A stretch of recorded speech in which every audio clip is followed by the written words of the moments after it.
If I don't draw for a while, I get really crazy. I start feeling really like depressed and suicidal if I don't get to draw. But then sometimes when I'm drawing, I feel suicidal too, so. What are you trying to get at in your work? Jesus. I don't know.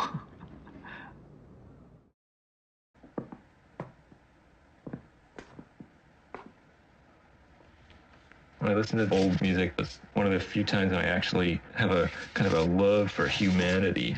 You hear the best part of the soul of the common people, you know, their way of expressing their connection to eternity, or whatever you want to call it.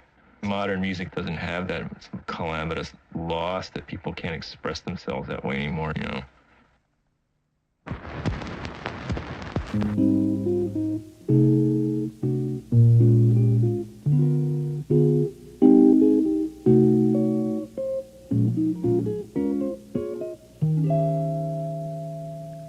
In my solitude,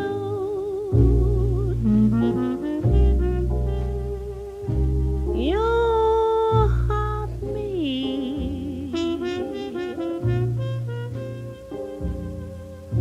with revelries of days gone by.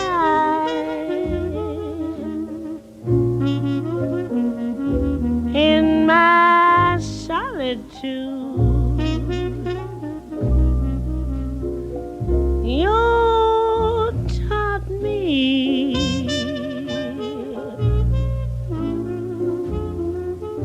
with memories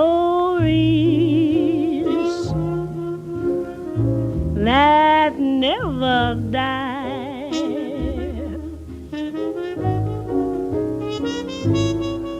I sit in my chair, filled with despair.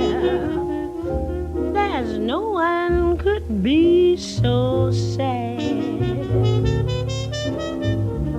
With gloom everywhere, I sit and I stare. I know that I'll soon go mad in my solitude.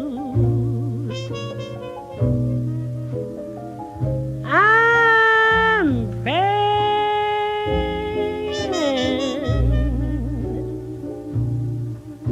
dear Lord above, send back my love. I sit in my chair, filled with despair.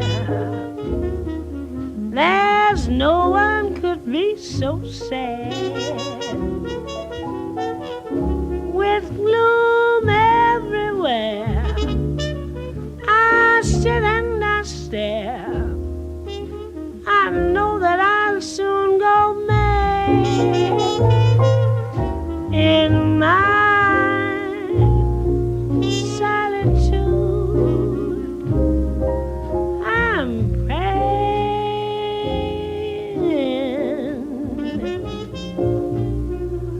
dear Lord above, send back my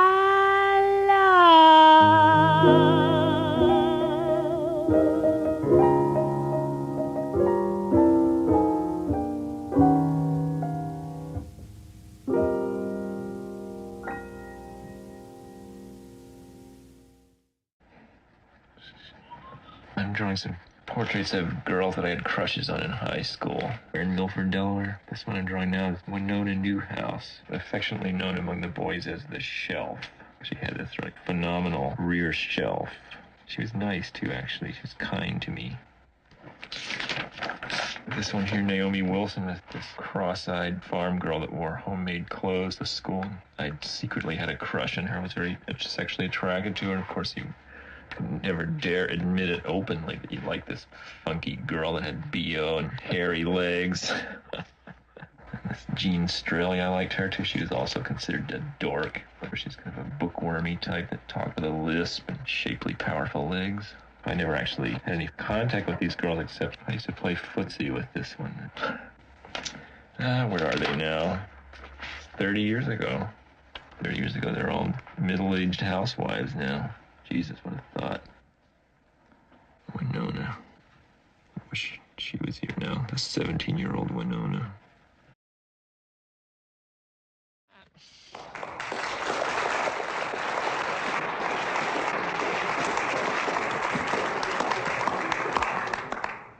I start with this one because it's probably the thing that I'm most well known for in the world.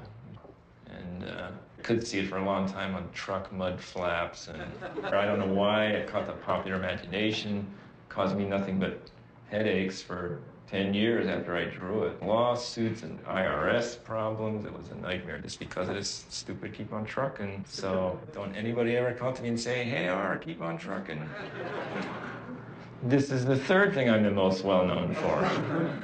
Because this was made into a major full-length animated cartoon, which was an embarrassment to me for the rest of my life. And I have to say, I had nothing to do with the cartoon. I didn't want them to do it.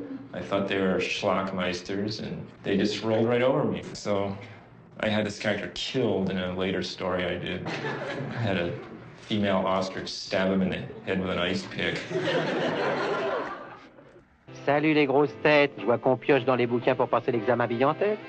Et alors, Buzz, comment ça a marché avec ta petite rouquine hier soir? Elle a des doudounes fabuleuses, hein? Cela dit, Charlotte est pas mal carrossée non plus. Miaou! Salut mon gros Hein, tu vas bien mon petit cochon? Et toi, ça fonctionne avec Alvina? Tu la sautes comme il faut, moi? Hein? Pauvre petit connou, à croire que la seule chose dans la vie, l'alpha, l'oméga, la grande pulsion cosmique, c'est de passer à l'examen. À croire que c'est eux les hors-la-loi traqués par la société.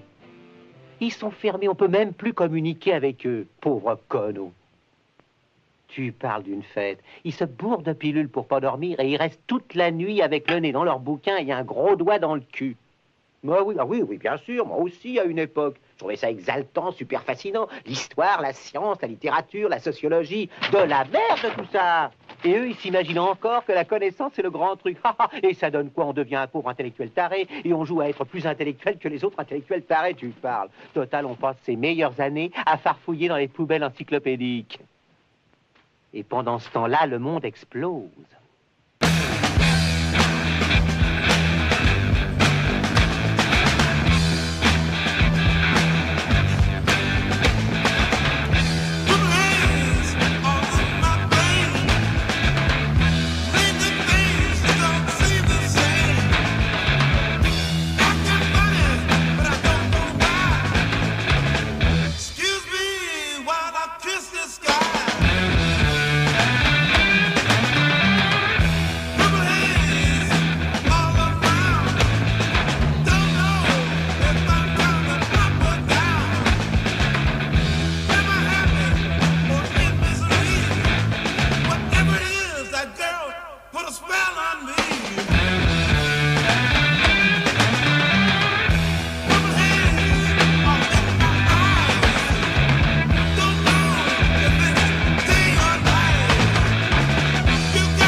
I guess late 1948, when I was about 5 years old, we moved to this section of Philadelphia here. This is this project that we lived in right here.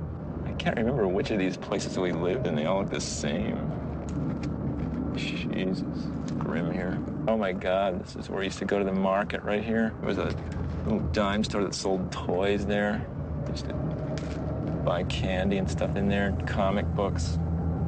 Also, the three brothers, me and Charles and Max, hung around together a lot. We used to rummage around in this dump sometimes, looking for stuff.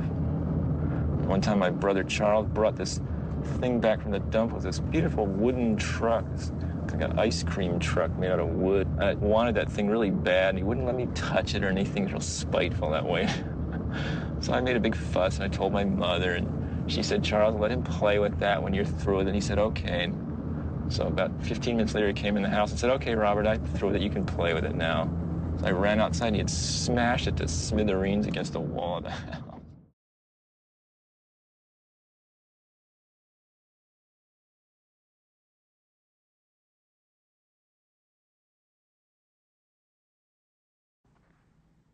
Charles is the one that started this whole comic thing in the family. He was completely obsessed with comics when we were kids and had absolutely no other normal kid interest. He wasn't interested in toys or games. He didn't play sports. He didn't do anything but read comics, draw comics, think comics, and talk them. And I mean, I like drawing, but I had other drawing interests besides comics, like to draw realistic scenes and, you know, just pictures of buildings and cars and stuff. He wasn't interested in that at all. It was only the comics. This is the earliest one that still exists that I have. This Charles drew this one. That's supposed to be me, and that's him.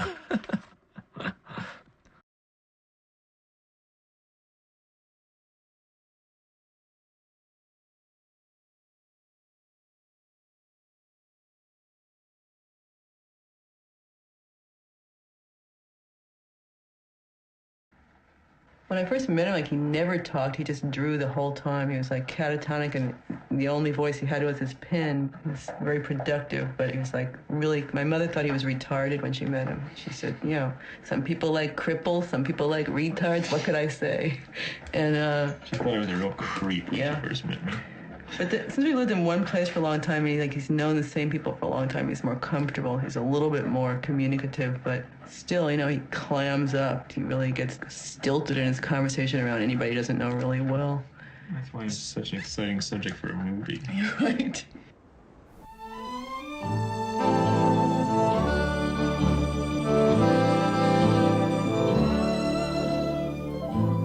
I don't know why, but I'm feeling so sad. I long to try something I've never had. Caricatures of us, you know, it's not precisely us, not precisely our life. It's close somehow, but it's still, it's like taking your life and making a situation comedy out of your life. You know, Can you be? The night is cold and I'm so all alone. I'd give my soul just to call you my own. Got a moon above me, but no one to love me. I feel that we get into our roles a lot when we're writing. I feel like that persona becomes more alive in me when I'm writing those strips. yeah. And it's a little bit different than how I am when I'm not writing those strips. You know, What about when you're doing your own work, your own comics, which you haven't done for years anyway? Yeah. But No, my own comics come from a deeper place of pain, I would say. It's a more painful kind of confessional autobiography. And it's different, and I don't have as much of an urge to do that anymore because I've sort of told that story, and that anger is very dissipated. It's sort of over for me. I told that enough, but the ongoing thing is still an ongoing thing, and the couple, the interaction between the man and the woman, to me is an ongoing, fascinating, mysterious wonder that, you know, I still am interested in writing about and commenting on, and maybe it clarifies in some way for me when I look at the comic strips how it works in real life too. If there's a complex position in the penciling, usually I do it. Sometimes he does that, or something will be unreadable. I'll come down in the morning, he'll have changed it a little Cleaned bit. it up. Cleaned it up. And Sophie always yells at him and says, "Don't touch Listen, Mom's drawing." yeah. It's, you know, she really gets really furious. Well, she doesn't get really furious, She but she does says, sometimes. Don't mess with her drawing. It has its own charm, even if it's primitive. You don't have to make it correct. And it's You know, hard sometimes for I him, can't help because myself. sometimes my drawing is so illogical. Like if the thumb is on the outside of the hand, sometimes it drives him crazy. And I'll come back and he'll have put it on the right side. And I'll go, "Oh, that's right. The thumb's over there."